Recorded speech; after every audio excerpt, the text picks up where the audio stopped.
Hello dear students. मेरा नाम अनिल कुमार श्रीवास्तव है। जैसा कि मैंने बताया, कल मैंने अनुच्छेद 12 पर चर्चा की, आज मैं अनुच्छेद 13 पर चर्चा करूंगा। हम लोग संविधान पढ़ रहे हैं। इसमें भाग 3 पर चर्चा कर रहे हैं जो फंडामेंटल राइट से रिलेटेड है। भाग 1 भाग 2 पर बाद में चर्चा करेंगे। भाग 3 में अनुच्छेद 12 यानी राज्य क्या, हमने कल बताया था आपको कि राज्य से बड़ा बदमाश इस धरती पर कोई और एजेंसी नहीं है। मीडिया और राज्य, ये इन दो के बारे में मैल्कम एक्स भी कहा करते थे, जो ह्यूमन राइट्स एक्टिविस्ट थे अमेरिका के। मार्टिन लूथर किंग के सहयोगी भी रहे थे। मार्टिन लूथर किंग जूनियर या दो के सहयोगी भी रहे थे, मैल्कम एक्स। वो भी यही बात कहा करते थे। और मैं आपको बता रहा हूँ कि राष्ट्रवादी जितने भी नेता थे सब अंग्रेजों के हाथों पीटे थे, या जो लोग भी भारत की स्वाधीनता के लिए लड़ रहे थे सब जेल गए थे। सबको अंग्रेजों ने मारा था। यहाँ तक कि पंडित नेहरू को ही लखनऊ में नहीं बख्शा था जब उन्होंने रॉलट एक्ट का, साइमन कमीशन का विरोध किया था। तो ऐसी दशा में कोई भी ऐसा नेता नहीं बचा था जिस पर लठ नहीं बरसाए थे अंग्रेजों ने। मोटे तौर पर आप ये कह सकते हैं कि भारत की स्वाधीनता की लड़ाई लड़ने वाले हमारे सभी राष्ट्रवादी नेता, चाहे अम्बेडकर रहे हो, चाहे गांधी रहे हो, चाहे नेहरू रहे हो, चाहे सुभाष चंद्र बोस रहे हो, चाहे गोपाल कृष्ण गोखले अति उदारवादी, फिरोज शाह मेहता, गोपाल कृष्ण गोखले जैसे लोग रहे हो, या बाल गंगाधर तिलक रहे हो, या कंट्रोवर्शियल वी.डी. सावरकर साहब रहे हो, कोई भी रहा हो, लेकिन सब पर लठ बरसा है। सब किसी न किसी नाम से, किसी न किसी आरोप में जेल गए हैं, जेल की हवा खाए हैं। मोटे तौर पर आप ये कह सकते हैं कि सभी राष्ट्रवादियों के साथ राज्य ने अन्याय किया कानून की आड़ में। कानून आपको बताया था हमने अपनी सहूलियत के अनुसार बना सकता है राज्य। राज्य एक्चुअली अपनी सहूलियत के अनुसार कानून बनाता ही है। उसको लगता है कि भाई ऐसा है कि हम जो है अगले को, सामने वाले को हमको प्रताड़ित करना है, तो उसके हिसाब से कानून बनाओ। अगर हमको अपने को बचाना है तो उसके हिसाब से कानून बनाओ। तो कानून तो अब बनाना अपने हाथ में, बस एक मेजॉरिटी का उस पर चश्मा कर दिया जाता है। मेजॉरिटी की भूमिका, भाई मेजॉरिटी ने मिल करके बनाया है, बहुमत से बनाया गया है। लेकिन बहुमत भी उसी सोच का हो सकता है जिस सोच का उसका मुखिया हो सकता है। जैसा समाज वैसा राजा का पुरानी कहावत है। तो इस प्रकार से हम कानून के पीछे ना जाएं, लेकिन फिर भी डेमोक्रेसी में कानून इम्पोर्टेंट होता है। कानून से ही देश का संचालन होता है। इसीलिए जजेज चुनाव नहीं लड़ते। अब जैसे सुप्रीम कोर्ट, हाई कोर्ट के जजेस कहाँ चुनाव लड़ते हैं? कारण ये है कि वुड्रो विल्सन साहब अमेरिका के एक राष्ट्रपति थे जो वर्ष 1913 से 1921 तक वहाँ के राष्ट्रपति थे। यानी फर्स्ट वर्ल्ड वॉर के दौरान वही राष्ट्रपति थे वुड्रो विल्सन साहब। कहा जाता है लीग ऑफ नेशंस उन्हीं के दिमाग की उपज है। यहाँ तक कि वर्साई संधि भी उन्हीं के दिमाग की उपज है। तो वो कहा करते थे कि लोकतंत्र में आम जनता को मल्टीट्यूडनस मोनार्क यानी बहुसंख्यक राजा कहा करते थे। दूसरे शब्दों में, नेता हो सकता है भटक जाए, या वो विम्स और कैप्रिसेज यानी झकपना को कैटर करने के चक्कर में लोगों की बात सुने और इमोशनल हो जाए, भाग सकता है। लेकिन जजेस को नहीं भागना चाहिए। इसीलिए माना जाता है कि जुडिशरी लोकतंत्र में स्वतंत्र होनी चाहिए। इस परंपरा की शुरुआत वैसे अमेरिका ने किया। हालांकि बहुत जगहों पर जुडिशरी स्वतंत्र नहीं है। उदाहरण के लिए चाइना में जुडिशरी स्वतंत्र नहीं है। यहाँ तक कि पाकिस्तान में बाहर से दिखाने के लिए स्वतंत्र है, लेकिन वहाँ जो सेना चाहती है वही अंततः जुडिशरी करती है। और यही आजकल हो भी रहा है। इमरान खान के केस में आप आराम से इसे देख सकते हैं। खैर, अब हम लोग आते हैं अपने काम के मसले पर। तो अनुच्छेद 12 में राज्य को समझाया। अनुच्छेद 13 में राज्य जिस हिसाब से गुंडागर्दी करता है, जिसके माध्यम से गुंडागर्दी करता है, उसको समझाया, यानी कानून को समझाया। पहले तो अनुच्छेद 13(3)A में ये बता दिया। अनुच्छेद 13 के 3 धाराएं हैं या सेक्शंस हैं या क्लॉजेज हैं, वाक्य हैं। 13(1), 13(2), 13(3). 13(3) में 13(3)(a), 13(3)(b). बी तो ये कहता है कि आज़ादी पहले से जो कानून चलन में थे, अगर वो संशोधित या रिपील नहीं किए गए हैं तो उनका प्रभाव बना रहेगा, यानी वो चलन में रहेंगे। तो 13(3)(b) का तो हम जिक्र करेंगे नहीं। 13(3)(a) में चाहे वो ऑर्डिनेंस हो, अध्यादेश हो, ऑर्डर हो, आदेश हो, लॉज हो, बाईलॉज हो, यानी कानून हो, उप कानून हो, या कोई अन्य, माने संविधान संशोधन को छोड़ करके यहाँ तक कि यूसेज और कस्टम और यूसेज, यानी जो रीति रिवाज हैं, जो परंपराएं हैं, उन जैसे नारियल फोड़ना एक परंपरा है। किसी परियोजना के शुरू होने के पहले नारियल फोड़ा जाता है या उसके उद्घाटन के समय नारियल फोड़ा जाता है। ये तो कहीं कहा नहीं हुआ है कि नहीं फोड़ा जा सकता। ये भी नहीं कहीं कहा हुआ है कि भाई राष्ट्रपति और प्रधानमंत्री अगर दोनों का प्लेन किसी एयरपोर्ट पर उतरना है तो पहले राष्ट्रपति को तरजीह दी जाएगी, भले ही प्रधानमंत्री सरकार का मुखिया है, लेकिन और देश वही चलाता भी है, लेकिन फिर भी हम लोग प्रधानमंत्री को बाद में रखेंगे। प्रोटोकॉल के हिसाब से पहले राष्ट्रपति को तरजीह दी जाएगी, भले प्रधानमंत्री का प्लेन दूसरी जगह क्यों न उतारना पड़े। तो इस प्रकार से ये सब कहीं संविधान में लिखा हुआ नहीं है। कहा भी जाता है संविधान में परंपरा ज्यादा इंपॉर्टेंट है प्रोविजन से, यानी उपबंधों से ज्यादा महत्वपूर्ण परंपराएं होती हैं। तो खैर कहावतें बहुत हैं, लेकिन मोटे तौर पर आप ये समझ लीजिए कि ऑर्डिनेंस, अध्यादेश, ऑर्डर, आदेश, लॉज, बाईलॉज यानी कानून, उपकानून, नोटिफिकेशन यानी अधिसूचना, या उससे रिलेटेड जितनी भी चीजें, जैसे मेमोरेंडम है यानी स्मृति ज्ञापन है, या एग्रीमेंट है, समझौते हैं, अगर वो देश के भीतर हो रहा है तो राज्यों के साथ, अंतर्राष्ट्रीय स्तर पर तो सुप्रीम कोर्ट को भी देखने का अधिकार नहीं है इस मामले में। ये केवल संसद तय कर सकती है अंतर्राष्ट्रीय संधि और समझौतों के मामले में। वहां तो अनुच्छेद 251 या 253 लागू हो जाएगा। 252 तक ही आप कह सकते हैं सुप्रीम कोर्ट देख सकता है, हस्तक्षेप कर सकता है। खैर उस पर हम लोग बाद में चर्चा करेंगे। तो अध्यादेश है, ऑर्डर है, आदेश है, लॉज हैं, बाईलॉज हैं, यानी कानून है, उप कानून है। इसी प्रकार से आप किसी भी तरह के कानून को ले लीजिए। मैं संविधान संशोधन अधिनियम की बात नहीं कर रहा हूँ, या संविधान ने जो चीज बनाए हैं उसकी बात नहीं। गोलकनाथ केस में जो फैसला आया मैं उसकी चर्चा नहीं कर रहा हूँ, उसे तो श्रीमती इंदिरा गांधी ने 24वें संविधान संशोधन अधिनियम 1971 के द्वारा बदल दिया था।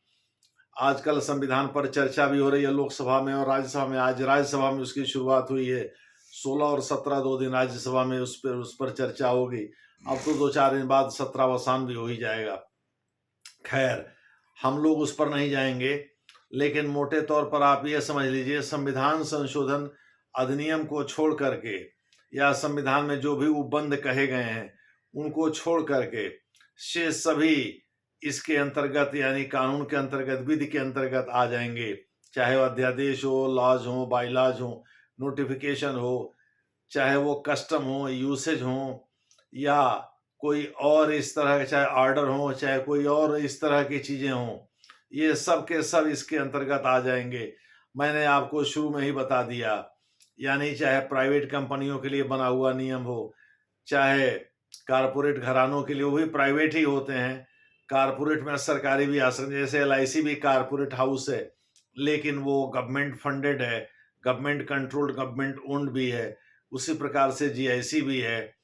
तो बीमा कंपनियों में, लेकिन बजाज एलियंज है, टाटा AIG है, ये सब जो है प्राइवेट कंपनियां हैं। यानी दूसरे शब्दों में कारपोरेट से कॉन्सेप्ट दो से होता है, एक सरकारी और एक प्राइवेट। प्राइवेट को कुछ लोग अर्ध सरकारी कहते हैं, लेकिन मैं उसके पक्ष में नहीं हूं, वो पूरी तरह से प्राइवेट होता है। ठीक है, बस ये है कि वहाँ जॉब जो है वहाँ भी दिए जाते हैं, और वो भी मोटे तौर पर वहाँ भी सरकार की तरह से सुविधाएं बहुत सारी मिलती हैं। हालांकि छुट्टियों की संख्या और इन सब चीज़ों में काफ़ी अंतर होता है सिक्योरिटी वगैरह को लेकर के। इसीलिए लोग सरकारी नौकरी की ओर जाते हैं, लेकिन हम लोग अपने काम वाले चीज़ पर आ जाते हैं। मोटे तौर पर एंडोर्समेंट है, मेमोरेंडम है या कोई और इस तरह की चीज़ है, जैसे रिमाइंडर है, नोटिफ़िकेशन है, ये सब चीज़ें लॉ के रूप में आएँगी। लेकिन केवल कॉन्स्टिट्यूशन अमेंडमेंट एक्ट को इसके अंतर्गत नहीं रखा गया है या कॉन्स्टिट्यूशन के किसी प्रावधान को इसके अंतर्गत नहीं रखा गया, जबकि गोलकनाथ वाद 1967 में सुझाव दिया गया था सुप्रीम कोर्ट के द्वारा कि इसको भी कानून माना जाए। हालांकि इसे केशवानंद भारती वाद में सुप्रीम कोर्ट ने 1973 में बदल दिया था, 24/4/1973 को। खैर, वो एक अलग की बहस है, उस पर हम लोग बाद में चर्चा करेंगे। इसी क्रम में ही उस पर भी चर्चा हम लोग करेंगे, तमाम केसेस पर भी हम लोग चर्चा करेंगे। लेकिन आज का जो टॉपिक है वो अनुच्छेद 13 पर डिस्कशन संबंधित है। तो 13 एक संविधान 26 जनवरी 1950 को लागू हुआ, उसके बाद जो कानून प्रचलन में आए और उसके पहले से जो कानून प्रचलन में थे, तो 13 एक उसके पहले से जो कानून प्रचलन में थे उनसे रिलेटेड है। 13(2) जो उसके बाद कानून 26 जनवरी 1950 और उसके बाद जो कानून प्रचलन में आया उनसे रिलेटेड है। 13(3)A 13(3)B के बारे में मैंने बता ही दिया। तो 13(1) का हम लोग जिक्र करते हैं। 13(1) में 26 जनवरी 1950 के पहले जो कानून बने और लागू हुए, जैसे 1947 का कानून जो कि मोटर व्हीकल एक्ट से संबंधित है, ये बरार मध्य प्रदेश को उसमें बरार या Central Province, Berar and Central Province motor vehicle act के नाम से वो पारित भी हुआ था, वो कानून 1947 में।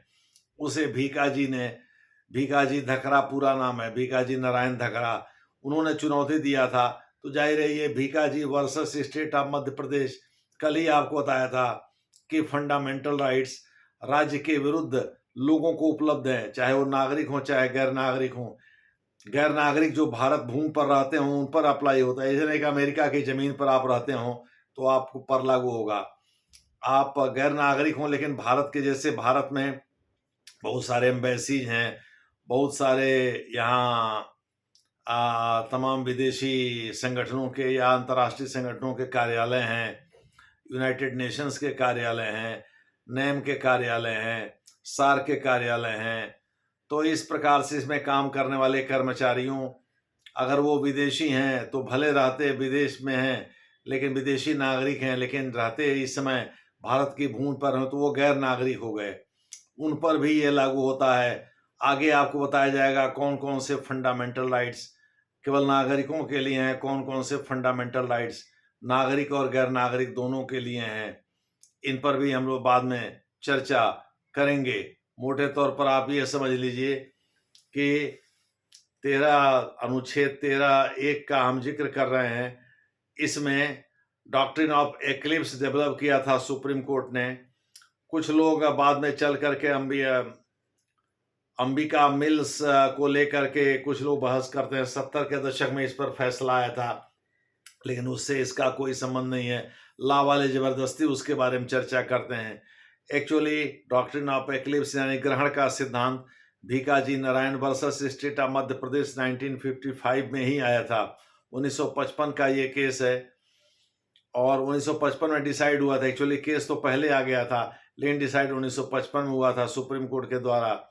अब इसमें था क्या कि भाई जितने भी कॉमर्शियल जो भी पैसेंजर व्हीकल हैं, यानी चाहे वो बस हो चाहे जीप हो चाहे जो भी हो, सरकार उसके नियंत्रण में रहेंगे।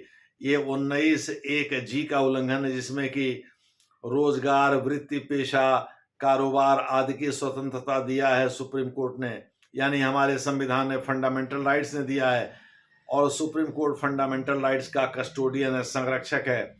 सुप्रीम कोर्ट फंडामेंटल राइट्स को बचाने के लिए काम करता है। तो इस प्रकार से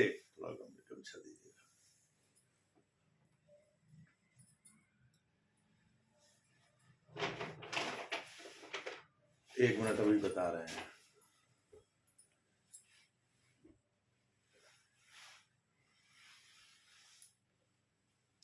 चश्मा बनवाना जरूरी है।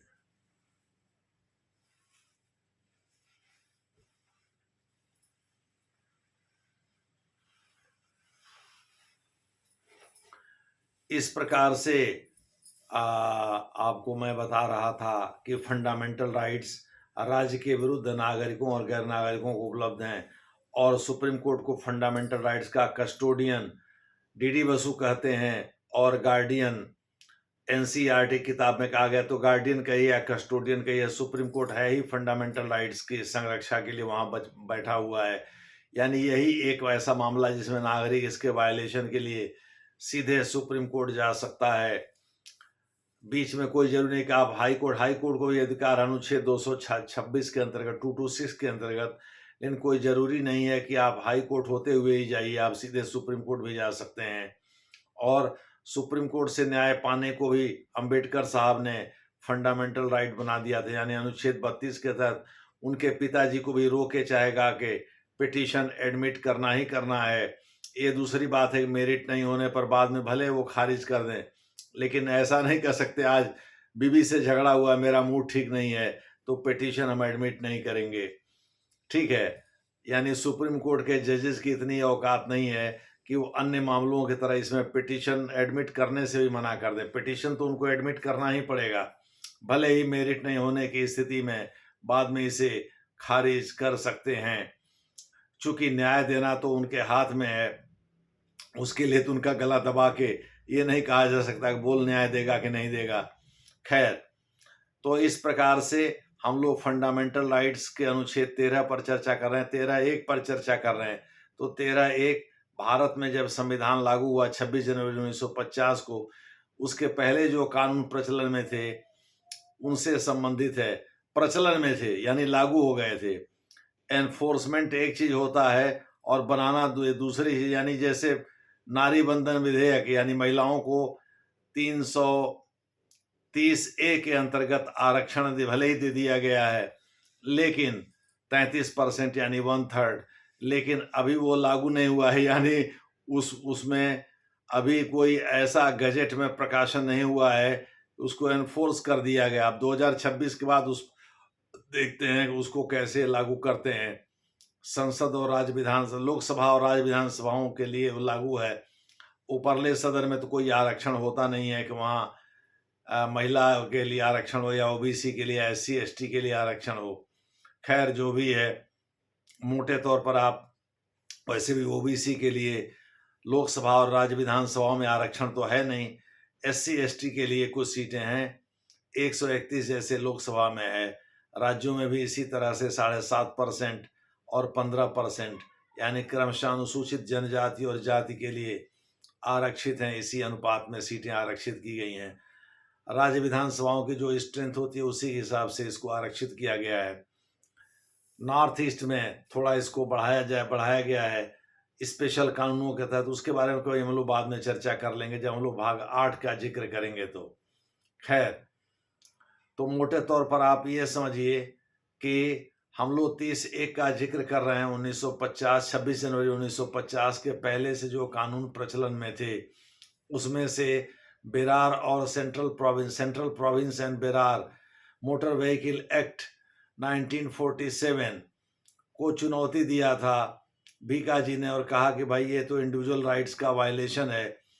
या इसमें ये कहा गया है कि भाई ऐसा है कि केवल राज्य ही स्वामी होगा। पैसेंजर जो भी कॉमर्शियल पैसेंजर बस होंगे या जीप होंगे उनको ढोने के संबंध में, यानी प्राइवेट जो मोटर्स चलाते हैं उनको ये अधिकार नहीं होगा कि वो पैसेंजर को ले जाएं। ये दूसरी बात है कि सरकार उनको इसका लाइसेंस प्रदान कर दे, लेकिन मूल रूप से सरकार ही इसकी स्वामी होगी, सरकारी चीज़ों को डिसाइड करेगी। जबकि ये अनुच्छेद 19(1)(g) फंडामेंटल राइट्स का ही हिस्सा है, इसका सीधा सीधा उल्लंघन है। तो इसको उन्होंने चुनौती दिया। भीका जी Narayan versus state of Madhya प्रदेश, भीका जी धकरा भी कहा, नारायण धकरा भी कहा जाता है, वर्सेस स्टेट ऑफ मध्य प्रदेश में उन्होंने चुनौती दिया। वो मोटर जो राज्य में जो मोटर वाहन है उसके प्रेसिडेंट भी रह चुके थे, उस संगठन के, उस यूनियन के वो प्रेसिडेंट यानी अध्यक्ष भी रह चुके थे। तो उन्होंने इसे चुनौती दिया था। तो 1955 में इस केस को सुप्रीम कोर्ट ने फाइनल किया था, इसमें इसे रद्द कर दिया था। और डॉक्ट्रिन ऑफ एक्लिप्स, चूंकि अनुच्छेद 13(1) और 13(2) दोनों में ये कहा है to the extent of inconsistency with this part, यानी इस भाग के साथ असंगत होने की स्थिति में उसी सीमा तक जिस सीमा तक ये असंगत है। दूसरे शब्दों में आप ये नहीं कह सकते कि जिस सीमा तक असंगत नहीं उस सीमा तक इसको, यानी एक अनुच्छेद या एक उपबंध रद्द करने के चक्कर में पता चला कि पूरे फंडामेंटल राइट्स को रद्द कर दिया। ऐसी बात नहीं है, बल्कि उस उपबंध में भी केवल उतना ही भाग को रद्द किया जाएगा जितना भाग इनकॉन्सिस्टेंट है। इसीलिए सुप्रीम कोर्ट ने इसमें डॉक्ट्रिन ऑफ एक्लिप्स का सिद्धांत निरूपित किया, यानी ग्रहण का सिद्धांत प्रतिपादित किया। उसके अनुसार जब तक हमारी कॉम्पिटेंट पार्लियामेंट, यानी सक्षम विधानमंडल, जो कि पार्लियामेंट भी है, राज्य विधानमंडल भी है, राज्य विधानमंडलों को संशोधन का अधिकार नहीं है, केवल पार्लियामेंट को है, तो जब तक हमारी सक्षम विधानमंडल इसे संशोधित करके सुसंगत यानी कॉन्सिस्टेंट नहीं बना देती, तब तक ये ना तो वाइड एब इनिशियो यानी प्रारंभ से ही शून्य नहीं होगा, और न ही अनकॉन्स्टिट्यूशनल यानी असंवैधानिक होगा। दो ही दशा में कानून मरते हैं, या तो उन्हें अनकॉन्स्टिट्यूशनल घोषित कर दिया जाए, या तो वाइड एब इनिशियो घोषित। वाइड एब इनिशियो तो थोड़ा टफ हो जाता है, यानी प्रारंभ से ही शून्य मान लिया जाता है। एक्चुअली ये प्रारंभ से ही शून्य माना ही गया, यानी 1947 में फंडामेंटल राइट्स तो था नहीं। फंडामेंटल राइट्स तो 26 जनवरी 1950 से लागू हुआ। 26 नवंबर 1949 को इसे अडॉप्ट किया गया और 26 जनवरी 1950 को इसे लागू किया गया। पंडित नेहरू के उन सपनों के साथ जिसमें उन्होंने ट्रिस्ट विद डेस्टिनी यानी नियति के साथ संघर्ष, उस पर कभी हम बाद में चर्चा करेंगे, उसके लिए 26 जनवरी 1950 को लागू किया गया। लेकिन जो कानून उसके पहले से चलन में थे, और अगर वो 26 जनवरी 1950 को लागू हुए संविधान के साथ असंगत हैं, यानी 26 जनवरी 1950 को जो हमारा संविधान लागू हुआ, मूल अधिकार भी उसी दिन लागू हुआ, भाग 3 में जिसका वर्णन है, तो भाग 3 के साथ असंगत है, तो उसी सीमा तक इसको रद्द किया जाएगा जिस सीमा तक ये असंगत हैं। ऐसा नहीं है पूरा का पूरा रद्द कर दिया जाएगा। तो इस प्रकार से सुप्रीम कोर्ट ने कहा कि भाई अगर हमारी सक्षम, चूंकि संविधान लागू होने पहले की स्थिति थी, तो हमारी सक्षम विधानमंडल यदि संशोधन करके इसे सुसंगत बना देती है तो हमको कोई आपत्ति नहीं है। फिर ऐसी दशा में अगर हम इसको मार देंगे, यानी इस उपबंध को मार देंगे, तो फिर संविधान संशोधन के द्वारा भी इसको ऑपरेटिव नहीं बनाया जा सकता, या ऑपरेशनल नहीं बनाया, या इसको लागू नहीं किया जा सकता। तो इस प्रकार से सुप्रीम कोर्ट ने डॉक्ट्रिन ऑफ एक्लिप्स, इस पर ग्रहण के सिद्धांत का निरूपण किया, ग्रहण के सिद्धांत को फ्लोट किया। और 26 जनवरी 1950 के बाद जो कानून लागू हुए उन पर 13(2) प्रभावी होता है, वो भी इनकॉन्सिस्टेंसी को ही बताता है, यानी उसी सीमा तक जिस सीमा तक ये भाग 3 के साथ असंगत हैं, या भाग 3 के किसी उपबंध के साथ असंगत हैं, उसी सीमा तक इनको रद्द किया जाएगा। तो उस पर डॉक्ट्रिन ऑफ सिवियरेबिलिटी यानी पृथक पार्थक्य का सिद्धांत लागू कर दिया, यानी उसको पृथक करके केवल उतने ही भाग को रद्द किया जाएगा।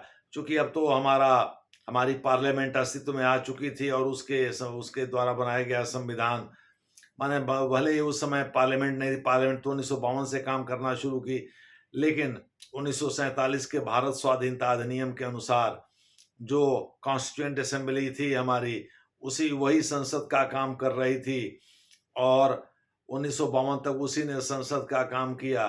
तो मोटे तौर पर आप कह सकते हैं जो भी हमारी विधानमंडल थी, वह विधानमंडल चूंकि तब अस्तित्व में आ चुकी थी 26 जनवरी 1950 को, तो उसके बाद जो कानून प्रभावी हुए, यानी जानबूझ करके बदमाशी किया नेताओं ने, ये जानते हुए फंडामेंटल राइट्स अब ऑपरेटिव हो गया है, यानी चलन में आ गया है, उसके बाद भी अगर कानून बनाया, तो अगर ये अलग किया जा सकता है तो केवल उसी भाग को रद्द किया जाए जो असंगत है भाग 3 के साथ। लेकिन अगर ऐसी स्थिति बनती है कि अलग नहीं किया जा सकता तो पूरे उपबंध को रद्द किया जाएगा, पूरे भाग 3 को रद्द नहीं किया जाएगा, केवल उस उपबंध को रद्द किया जाएगा जो भाग 3 के साथ, भाग 3 के किसी उपबंध के साथ, आप इसको ऐसे पढ़िए, असंगत है। तो इस प्रकार से 13(2) में उसकी व्याख्या किया। तो डॉक्ट्रिन ऑफ एक्लिप्स यानी ग्रहण का सिद्धांत 13(1) के ऊपर डेवलप किया और 13(2) के ऊपर डॉक्ट्रिन ऑफ सीवरेबिलिटी। ये आरएमडीसी केस था 1957 में। आरएमडीसी बनाम union of India versus union of India का केस था 1957 का, 1957 का। उसमें डॉक्ट्रिन ऑफ सीवरेबिलिटी डेवलप किया था। एक्चुअली आरएमडीसी एक पब्लिकेशन हाउस था बॉम्बे में, जो कि मैगजीन या न्यूज़पेपर, साप्ताहिक न्यूज़पेपर का प्रकाशन किया करता था, फोर्टनाइटली मैगजीन भी निकाला करता था। तो उसने सुडोकू टाइप के एक पजल को शुरू किया, एक सीरीज को शुरू किया अपने ग्राहकों को लुभाने के लिए। और उसके पहले 1954 में ही केंद्र सरकार ने प्राइज कंपटीशन एक्ट, जैसे लॉटरी वगैरह में लोग अपना टाइम बर्बाद करते हैं, पैसा बर्बाद करते हैं, फिर बाद में हार जाने के बाद सुसाइड करते हैं, उसको रोकने के लिए, चूंकि राज्य के पास ही ये अधिकार है लॉटरी वगैरह को रोकने का, तो बना। लेकिन संविधान में कोई छेड़छाड़ तो राज्य कर नहीं सकता, इसलिए केंद्र सरकार यानी यूनियन गवर्नमेंट को ऐसा करना पड़ा। इसलिए ये वर्सेस यूनियन था, यानी बनाम केंद्र सरकार या संघ राज्य था। तो इस प्रकार से आरएमडीसी ने एक मुकदमा किया, तो इसमें सुप्रीम कोर्ट ने फैसला दिया कि आरएमडीसी के पक्ष में ही फैसला दिया कि भाई स्किल बेस्ड कंपटीशन और लॉट बेस्ड कंपटीशन यानी फेट बेस्ड कंपटीशन में अंतर होता है। एक ये है कि भाई छक्का मारेगा तो पता चला 6 नंबर पर जितने भी लॉटरी के टिकट हैं सबको हमने खरीद लिया, और इस प्रकार से पता चला छक्का की जगह पंजा मार दिया, तो या हमको अपेक्षित रिटर्न नहीं मिला तो हमने सुसाइड कर लिया, कोई एक्सट्रीम स्टेप अख्तियार कर लिया। तो इसको डिस्करेज करने के लिए केंद्र सरकार ने प्राइज कंपटीशन एक्ट पारित कराया था संसद से। दरअसल एक्चुअली संसद ने प्राइज कंपटीशन एक्ट लॉटरी या इस तरह के जो भाग्य आधारित चीज़ें होती हैं उसको डिस्करेज करने के लिए ही पारित किया था। इसी को क्लैरिफाई किया सुप्रीम कोर्ट ने, और आरएमडीसी के पक्ष में फैसला देते हुए कहा कि भाई सुडोकू टाइप का जो पजल है वह स्किल बेस्ड है, यानी बिना ज्ञान के उसको आप हल नहीं कर सकते। इसलिए आरएमडीसी जो निकालता है वो भाग्य आधारित नहीं हो सकता, वो ज्ञान आधारित है। और इसलिए उसके पक्ष में फैसला देते हुए केंद्र सरकार के इस प्राइज कंपटीशन एक्ट के को रीड डाउन कर दिया था, यानी इसके स्कोप को सीमित कर दिया था, इसके विषय क्षेत्र को सीमित कर दिया था। तो 1957 का ये केस है। इसी से रिलेटेड है, अनुच्छेद 13 से रिलेटेड है 1959 का एक केस, बशेश्वरनाथ का केस है, डॉक्ट्रिन ऑफ वेबर से संबंधित है। यानी क्या कोई व्यक्ति अपने फंडामेंटल राइट्स, मूल अधिकार या विशेष अधिकारों का परित्याग कर सकता है? तो सुप्रीम कोर्ट ने गोल मटोल फैसला दिया था 1954 में, Behram Bombay versus Behram versus Bombay state of Bombay उस समय था, जो 1960 में चल करके स्टेट ऑफ महाराष्ट्र और स्टेट ऑफ गुजरात हो गया था। यानी मराठी स्पीकिंग एरिया को महाराष्ट्र में रखा गया था और गुजराती स्पीकिंग एरिया को अलग कर दिया गया। तो 1960 में ये 2 स्टेट बन गए थे, यानी स्टेट ऑफ बॉम्बे का नाम बदल करके स्टेट ऑफ महाराष्ट्र कर दिया गया था 1960 में। लेकिन उस समय तो स्टेट ऑफ बॉम्बे ही था। तो Behram versus state of Bombay मामले में 1954 में सुप्रीम कोर्ट ने स्पिनिंग मिल का एक केस था। अमेरिका में तो ये अलाउड है, अमेरिका में कई राज्यों के मामले में भी ये फैसले दिए गए हैं कि भाई वहाँ फंडामेंटल राइट्स को वेव कर सकता है व्यक्ति, यानी वो निजी संपत्ति पर्सनल चैटल के तरह से इस्तेमाल करता है व्यक्ति। वहाँ इस बात की स्वीकृति है कि वो अपने कुछ विशेष अधिकार और फंडामेंटल राइट्स को का परित्याग कर सकता है।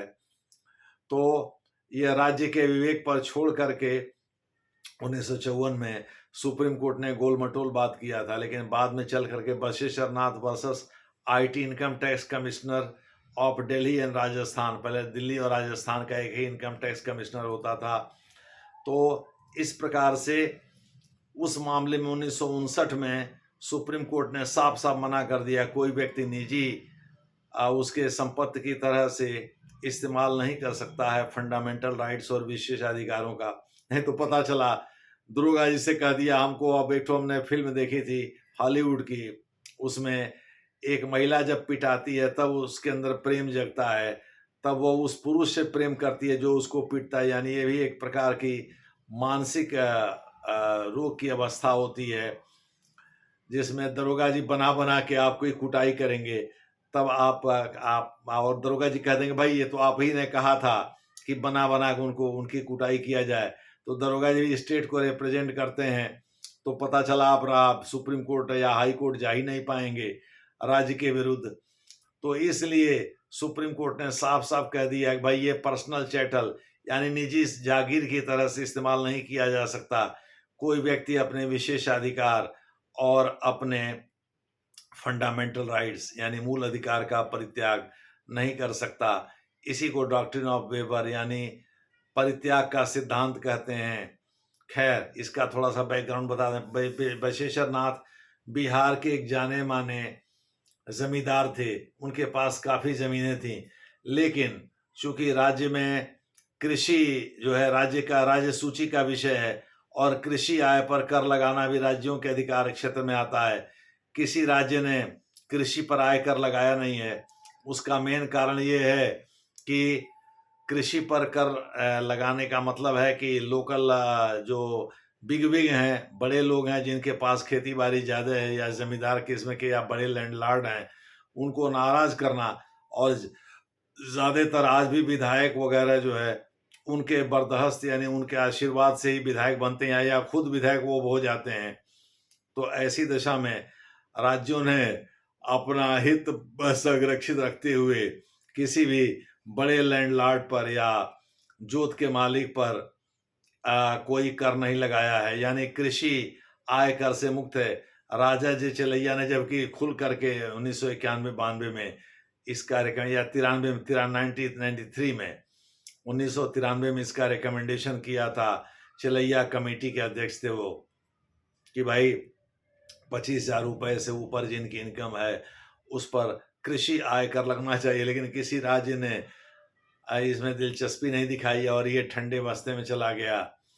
तो बशेश्वर नाथ के साथ ये था कि भाई वो बालू वगैरह खनन से जो पैसा कमाते थे वो भी एग्रीकल्चर, चूंकि जोत ज़्यादा थी उनके पास, तो एग्रीकल्चर इनकम में दिखा करके और इनकम टैक्स देने से बचते रहे। तो लोगों की शिकायत पर इनकम टैक्स कमिश्नर ने उन पर छापा मारा और छापेमारी के बाद पता चला कि भाई वो ऐसा करते हैं, घपलेबाजी करते हैं। तो उनके ऊपर 3 करोड़ रुपए की पेनल्टी, सोचिए उस समय 3 करोड़ रुपए महीने की पेनल्टी लगाया इनकम टैक्स कमिश्नर ने।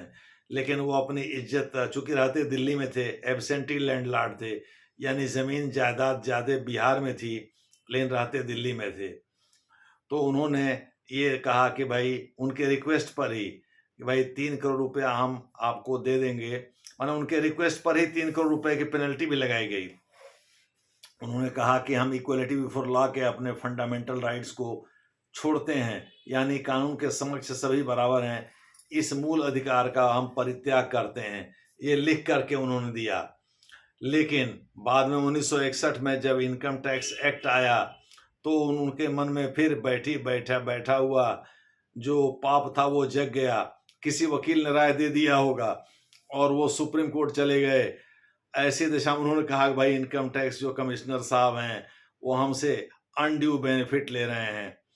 तो इनकम टैक्स कमिश्नर को तलब किया सुप्रीम कोर्ट ने।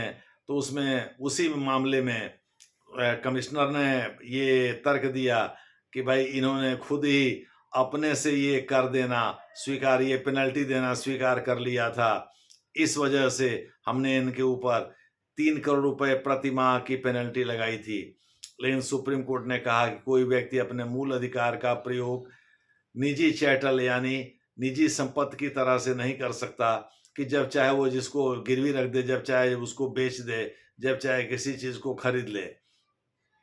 ऐसा वो नहीं कर सकता। अपने फंडामेंटल राइट्स या प्रिविलेजेस का परित्याग वह नहीं कर सकता, नहीं तो इसके काफ़ी गंभीर दुष्परिणाम होंगे। यह एक कलेक्टिव तरीके से मिली हुई चीज़ है। ये एक राज्य के द्वारा एक उपहार है, गिफ्ट है, जिसका परिरक्षण करना राज्य का धर्म है। उसने तमाम बातें कहीं। तो एक तरह से इनकम टैक्स कमिश्नर के विरुद्ध ही ये फैसला गया, लेकिन बशेश्वरनाथ की जीत हो गई। तब बशेश्वरनाथ का गला बचा, यानी वो पेनल्टी देने से बच गए। और इस प्रकार से इस केस में ही सुप्रीम कोर्ट ने साफ-साफ डॉक्ट्रिन ऑफ वेबर को मना कर दिया था, यानी परित्याग के सिद्धांत को ध्वस्त कर दिया था, देने से मना कर दिया था। इसीलिए इसको Basheshwarnath versus union of India case, ये sorry income tax commissioner case, वो भी यूनियन ऑफ इंडिया ही होगा। चूँकि इनकम टैक्स तो केंद्र कमिश्नर तो केंद्र के अधीन ही आता है। तो Basheshwarnath versus IT commissioner of Delhi and Rajasthan case 1959 के नाम से जाना जाता है। इसमें सुप्रीम कोर्ट ने अमेरिकी सुप्रीम कोर्ट के फैसले के विपरीत फैसला देते हुए ये कहा था कि भाई कोई व्यक्ति निजी संपत्ति की तरह से अपने फंडामेंटल राइट्स का प्रयोग नहीं कर सकता या विशेष अधिकारों का प्रयोग नहीं कर सकता और वह इसका परित्याग नहीं कर सकता। तो हमने 3 डॉक्ट्रिन बताए। एक तो डॉक्ट्रिन ऑफ एक्लिप्स बताया, ग्रहण का सिद्धांत बताया 1955 का।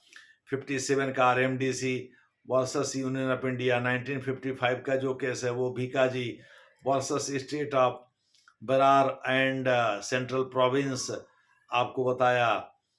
मोटर व्हीकल एक्ट से संबंधित बताया। 1957 का प्राइस कंपटीशन एक्ट से संबंधित बताया और 1959 का आपको बता ही दिया कि भाई बशेश्वरनाथ और इनकम टैक्स कमिश्नर में गुपचुप तरीके से तय हो गया था कि भाई बशेश्वरनाथ 3 करोड़ रुपया महीना देते रहेंगे इनकम टैक्स कमिश्नर को, चूंकि वो बहुत इज्जतदार आदमी थे तो उनकी इज्जत को उछाला ना जाए, यानी ये चीज़ गोपनीय ही रखा जाए। उन्होंने बाद में कहा भी होगा अपने सोसाइटी में, अरे कुछ नहीं हुआ यार, ऐसे हमारे पास चाय पीने आए हुए थे लोग, ठीक है, और कहा करके निकल गए होंगे और गुपचुप तरीके से दे रहे होंगे। लेकिन फिर बाद में किसी वकील ने सुझाव दिया होगा, भाई आप कब तक देते रहेंगे। 1961 में इनकम टैक्स एक्ट पारित हो ही गया था, तो उसके बाद इनके पक्ष में फैसला आ गया। सुप्रीम कोर्ट ने 1959 में ही, एक्चुअली 61 में तो 61 तो लंबा हो गया, 61 तो 2 साल बाद आता है। उसके पहले ही 1937 इनकम टैक्स एक्ट 1937 में आया था, उसके तहत शायद फैसला दिया था सुप्रीम कोर्ट ने। 61 तो बाद की बात है, 1959 में ही फैसला दे दिया था। तो 61 का जिक्र मत करिएगा, बल्कि 37 का जिक्र करें। उसको संशोधित किया गया था 1961 में, यानी आज़ादी के पहले अंग्रेजों के समय में इनकम टैक्स एक्ट एक कानून बना था। उसमें भी ये बात थी कि भाई ऐसा है कि इनकम टैक्स कोई पेनल्टी वही उसी आधार पर लगाई जा, किसी कहने के आधार पर नहीं लगाई, मटेरियल फैक्ट के आधार पर ही लगाई जाएगी। और मटेरियल फैक्ट के आधार पर 3 करोड़ बनता ही नहीं था। तो 1937 के तहत ही ये मुकदमा डिसाइड हुआ था, चूँकि 1959 में ही हो गया था। तो 1961 का जिक्र मत करेगा, नहीं तो इनकॉन्सिस्टेंट हो जाएगा। 1937 का जिक्र करिएगा। खैर, जो भी है, मोटे तौर पर ये अनुच्छेद 13 से संबंधित हमने बताया आपको। 3 डॉक्ट्रिन आप याद रखिएगा, और अनुच्छेद 13 1, 13 2 और 13 3 ए, 13 3 बी। 13 3 बी का कोई खास इम्पोर्टेंस नहीं है। ऐसे कानून चलन में होंगे जो संविधान लागू होने पहले से चलन में थे, बशर्ते ये कि उनको रिपील न किया गया हो या अमेंड न किया गया हो। यानी अगर रिपील कर दिया गया था तो मामला ही खत्म, यानी अगर उनको खत्म कर दिया गया है, संसद ने खत्म कर दिया है, तब तो मामला ही खत्म। लेकिन अगर उनमें संशोधन करके वर्तमान परिस्थितियों के हिसाब से ढाल दिया गया है, तो भी पहले वाले कानून प्रचलन में नहीं होंगे। यही बात 13 3 बी में कही गई है। लेकिन ज़्यादातर मामलों में पहले कानूनों को रद्द ही कर दिया गया था। कुछ चीज़ों को संशोधित कर दिया गया था, जैसे Indian penal code, Indian evidence code है, इंडियन पुलिस एक्ट है, या सीआरपीसी को 1973 में। अब तो खैर सब बदल दिया नरेंद्र मोदी की सरकार ने, भारतीय न्याय संहिता वगैरह, साक्ष्य नियम, 3 मेजर चेंजेस किए हैं। यानी जो पहले आईपीसी जाना जाता था वो भारतीय न्याय संहिता के रूप में जाना जाएगा, इस बीएनएस के रूप में जाना जाएगा।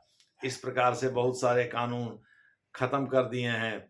इसी प्रकार से सीआरपीसी और इंडियन एविडेंस एक्ट 3 में जैसे भारतीय साक्ष्य अधिनियम नाम दिया गया है, लेकिन उसमें हैं तो पहले वाले बहुत सारे प्रावधान, लेकिन उनको संशोधित कर दिया है। तो आप वर्ष 2024 में वो जो 1 जुलाई से प्रभावी हुए हैं, तो वर्ष 2024 ही मानिएगा। वर्ष 2024 बीएनएस, वर्ष 2024 भारतीय साक्ष्य अधिनियम भी वर्ष 2024, और भारतीय सीआरपीसी का नाम भी उन्होंने चेंज कर दिया है। भारतीय न्याय प्रक्रिया अधिनियम शायद रखा है, वो भी 2024, उसे आप लोग देख लीजिएगा। ठीक है, thank you for watching this. आप ज़्यादा से ज़्यादा ये चैनल पसंद आए तो इसको लाइक, शेयर और सब्सक्राइब करिएगा। Thank you.